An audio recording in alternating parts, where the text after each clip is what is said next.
नमस्कार दोस्तों, आज हम बात करेंगे पितृपक्ष में कवा को खाना खिलाने के महत्व के बारे में। पितृपक्ष हिंदू धर्म में एक विशेष समय है जब हम अपने पितरों को याद करते हैं और उनके आशीर्वाद की कामना करते हैं। पितृपक्ष, जिसे श्राद्ध का समय भी कहा जाता है, हर साल भाद्रपद पूर्णिमा से अश्विनी अमावस्या तक 15 दिनों के लिए मनाया जाता है।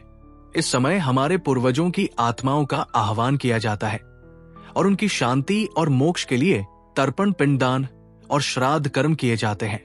अब सवाल आता है कि पितृपक्ष में कवा को खाना क्यों खिलाया जाता है? इसका धार्मिक और सांस्कृतिक दृष्टिकोण दोनों ही अत्यंत महत्वपूर्ण है। हिंदू धर्म में ऐसा माना जाता है कि कवा हमारे पितरों का प्रतीक होता है।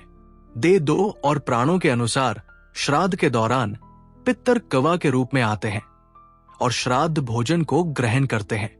जब हम केवा को अन्न अर्पित करते हैं तो ये इस बात का संकेत होता है कि हमारे पितरी हमारे श्राद्ध और सेवा से संतुष्ट है।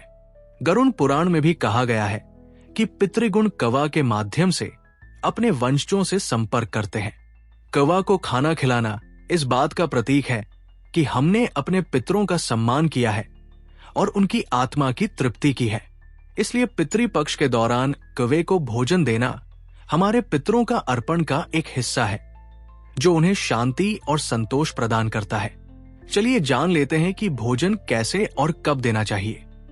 पितृपक्ष के दौरान सुबह के समय कवा को खाना खिलाना सबसे शुभ माना जाता है।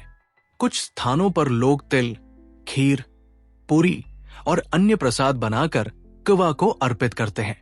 ये न केवल हमारे पितरों की आत्मा की तृप्ति के लिए होता है, बल्कि इसे एक प्रकार का दान और पुण्य भी माना जाता है। इस परंपरा का आध्यात्मिक संदेश ये है कि हम अपने पूर्वजों को न केवल स्मरण करते हैं, बल्कि उनके प्रति अपनी कृतज्ञता भी व्यक्त करते हैं।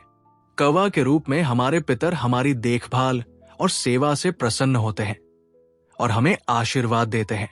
तो दोस्तों, ये था पितृपक्ष में कवा को भोजन अर्पित करने का धार्मिक और आध्यात्मिक महत्व। ये परंपरा सदियों से चली आ रही है और हमारे समाज और संस्कृति का अभिन्न हिस्सा है। अगर आपको ये वीडियो जानकारी पूर्ण लगा हो तो इसे लाइक और शेयर जरूर करें और हमारे चैनल को सब्सक्राइब करना ना भूलें। धन्यवाद।